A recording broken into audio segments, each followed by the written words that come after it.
पति, पत्नी और नौकरानी। शीतल और अभिमन्यु की शादी को 5 साल हो चुके थे, लेकिन अभी तक उनका कोई बच्चा नहीं हुआ था। इसकी वजह से शीतल और अभिमन्यु परेशान रहते थे, लेकिन उन दोनों से ज्यादा परेशान थी शीतल की सास, यानी अभिमन्यु की माँ जानकी देवी। जानकी देवी चाहती थी कि जल्दी से जल्दी उनकी गोद में पोता या पोती आ जाए, और इसीलिए वो अपनी बहू शीतल को लेकर एक दिन हॉस्पिटल पहुंची। डॉक्टर मैडम, जरा ठीक से चेक करके बताइए ना। कई बड़े बड़े डॉक्टर को दिखाया है, लेकिन मेरी बहू माँ ही नहीं बन पाती। मैंने शीतल को बहुत अच्छे से चेकअप किया है। देखिए, बात यह है कि शीतल के अंदर माँ बनने की कैपेसिटी नहीं है। ये आप क्या कह रही हैं डॉक्टर साहब? कोई तो इलाज होगा ना, कोई दवाई दे दीजिए। देखिए, कुछ प्रॉब्लम ऐसी होती है जिनका कोई ट्रीटमेंट नहीं होता। आई एम सॉरी टू से, लेकिन शीतल कभी माँ नहीं बन सकती, क्योंकि उसके यूट्रस में अंदर से ही कुछ प्रॉब्लम है। घर आने के बाद क्या हुआ माँ? कहाँ लेकर गई थी आप शीतल को? अरे कहाँ लेकर जाती, डॉक्टर मैडम के पास ले गई थी, लेकिन तेरी बीवी तो कभी माँ बन ही नहीं सकती। मम्मी जी, इसमें मेरी क्या गलती? अगर अंदर से कोई प्रॉब्लम है तो उसमें मैं भी कुछ नहीं कर सकती। जानती हूँ, ये बात डॉक्टर के मुंह से सुन चुकी हूँ। अब दोबारा मेरे सामने इस बात का गाना मत गा। अरे माँ, परेशान होने की जरूरत नहीं है, हम सोचते हैं ना कुछ। अरे क्या सोचेगा तू? जब डॉक्टर कह चुका है कि तेरी बीवी माँ नहीं बन सकती, तो बता क्या सोचेगा तू? कहाँ से लाएगा बच्चा? माँ, ये तो मैं भी नहीं जानता। अभिमन्यु, क्यों ना हम अनाथ आश्रम से एक बच्चा गोद ले आए? क्या फर्क पड़ता है बच्चा हमारा हो या गोद लिया हुआ? आई बड़ी बातें बनाने वाली। क्या फर्क पड़ता है? अरे क्यों फर्क नहीं पड़ता? मुझे इस वंश को आगे बढ़ाने के लिए मेरे बेटे का खून चाहिए, किसी दूसरे का नहीं। लेकिन माँ, आप जानती हैं कि ये अब पॉसिबल नहीं है। मैं कुछ नहीं जानती। मैं किसी पराये की औलाद को इस घर में अपना पोता या पोती बन के बढ़ता हुआ नहीं देख सकती। मेरा वंश मेरे बेटे के खून से ही आगे बढ़ेगा। लेकिन मम्मी जी, ऐसा कैसे हो पाएगा? आप अच्छी तरह जानती है ना, मेरा और अभिमन्यु का बच्चा नहीं हो सकता। तो मैं अपने बेटे की दूसरी शादी करवाऊंगी और अपनी दूसरी बीवी से ये मुझे बच्चा पैदा करके देगा। ये आप क्या कह रही हैं माँ? मैं किसी और से शादी नहीं करने वाला। मेरे रहते हुए आप अभिमन्यु की शादी किसी और से करवाएंगी? मम्मी जी, आप ऐसा कैसे कर सकती हैं? तू बस देखती जा बहू, मैं ऐसा कैसे कर सकती हूँ। कुछ दिनों के बाद, अभिमन्यु, मैंने तेरे लिए लड़की ढूंढ ली है। माँ, मैं आपको कितनी बार समझाऊं? मुझे किसी से शादी नहीं करनी है। पहले मेरी बात सुन। ये जो चमेली है ना, हमारे घर में काम करने आती है, वो तुझसे शादी करने के लिए तैयार है।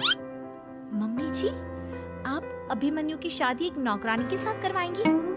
वो इसलिए क्योंकि चमेली दिखने में बहुत खूबसूरत है, बच्चा भी सुंदर ही होगा। मम्मी जी, लेकिन एक बच्चे के लिए अपने बेटे की शादी नौकरानी के साथ करवाना, क्या ये सही है? अगर अभिमन्यु ने शादी नहीं की ना, तो मैं अपनी जान दे दूंगी। अब देख लो, अगर तुम्हें अपनी माँ की जान प्यारी है तो तुम्हें इस नौकरानी के साथ शादी करनी ही होगी। इस तरह जानकी देवी अपने बेटे अभिमन्यु की शादी नौकरानी चमेली के साथ करवा देती है। कुछ दिनों के बाद, नौकरानी से मालकिन बन के तो मजा आ गया। अब तो मैं इस घर की मालकिन हूँ। देखो, अपने आप को ज्यादा मालकिन समझने की कोशिश मत करो। एक बार तुम्हारा और अभिमन्यु का बच्चा इस दुनिया में आ जाए, उसके बाद तुम इस घर से हमेशा के लिए चली जाना। अरे जाओ जाओ, किसी और के आगे बातें बनाना। एक बच्चा तो पैदा नहीं कर सकी। बढ़िया, जाओ जाकर मेरे लिए कॉफी बना कर लाओ। नौकरानी मैं हूँ या तुम? मम्मी जी, देखिए ना शीतल मुझसे किस तरह से बात कर रही है। शीतल, तुम्हें पता है ना चमेली प्रेग्नेंट है, मेरे बेटे के बच्चे की माँ बनने वाली है। वो जैसा कहती है वैसा करो। लेकिन मम्मी जी, वो मुझे नौकरों की तरह ट्रीट कर रही है। अरे तो करेगी ना, वैसे भी बहू तुम हो किस काम की? एक बच्चा तो पैदा नहीं कर सकती। जाओ अब घर के सारे काम करो और चमेली को आराम करने दो। थैंक यू मम्मी जी, भगवान आपका भला करे। आप नहीं होती तो मैं नौकरानी से महारानी कैसे बनती? देखो, तुम्हें जो चाहिए सब मिलेगा। खूब खाओ पियो, मजे की जिंदगी जियो, लेकिन बस मुझे एक बच्चा पैदा करके दे दो।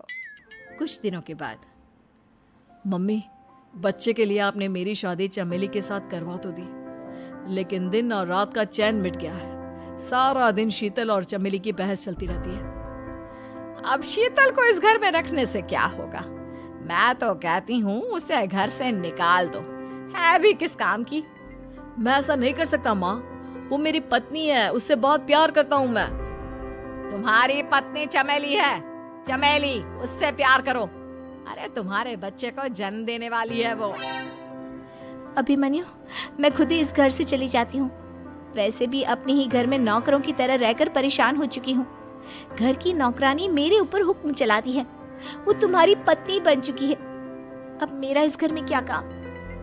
अभिमन्यु के बार बार रोकने पर भी शीतल उस घर से चली जाती है। कुछ दिनों के बाद चमेली एक बच्चे को जन्म देती है। भगवान ने मेरी सुन ली, मेरे बेटे का घर भर गया, उसका अपना बच्चा इस दुनिया में आ गया। मम्मी जी, बच्चे को हाथ लगाने से पहले मेरी एक शर्त तो सुन लो। तुम कहना क्या चाहती हो चमेली? आपकी मम्मी को बहुत शौक था ना अपने पोते को खिलाने का। अब देखो, इस दुनिया में हर चीज की कोई ना कोई कीमत तो होती है। तुम अपनी आधी प्रॉपर्टी मेरे नाम कर दो, बच्चा तुम्हारे नाम। अरे लेकिन मैंने अपने बेटे से तुम्हारी शादी करवाई है, अब ये सौदेबाजी कहाँ से आ गई? जो औरत अपनी बहू को घर से निकाल कर एक नौकरानी के साथ अपने बेटे की शादी करवा दे, वो तो सौदेबाजी कर ही सकती है ना। उसका कैसे भरोसा कर सकते हैं? मुझे बस आप लोगों की प्रॉपर्टी चाहिए, उसके बाद ही बच्चे को आप हाथ लगा सकते हैं। मैंने कहा था ना मम्मी, आप गलत कर रही हैं। देखिए, उसका नतीजा आपके सामने है। जब शीतल को पता चलता है कि अभिमन्यु और चमेली का बच्चा दुनिया में आ गया है, तो वो अपने घर पहुंचती है। अभिमन्यु, कहाँ है आपका बच्चा? क्या मैं उसे देख सकती हूँ? कुछ भी मत पूछो शीतल, माँ की हुई एक गलती हम लोगों पर भारी पड़ रही है। वो नौकरानी अपनी औकात पर आ गई है और अब हमसे अपनी आधी प्रॉपर्टी मांग रही है, वो भी बच्चे के बदले में। एक बात कहूँ अभिमन्यु, आप उसे कुछ भी देने से मना कर दो। अरे कैसी बात कर रही हो? मेरे बेटे की औलाद है उसके पास, ऐसे कैसे मना कर दे? मम्मी जी, वो अभिमन्यु का बच्चा नहीं है, वो चमेली और उसके बॉयफ्रेंड का बच्चा है। ये तुम क्या कह रही हो शीतल? ये देखिए वीडियो, चमेली और उसका बॉयफ्रेंड आपस में बातें कर रहे हैं कि उन दोनों ने मिलकर आपको बेवकूफ़ बनाया है और अब इस बच्चे के बदले आपसे प्रॉपर्टी भी हड़प लेंगे। हे भगवान, ये मुझसे क्या हो गया?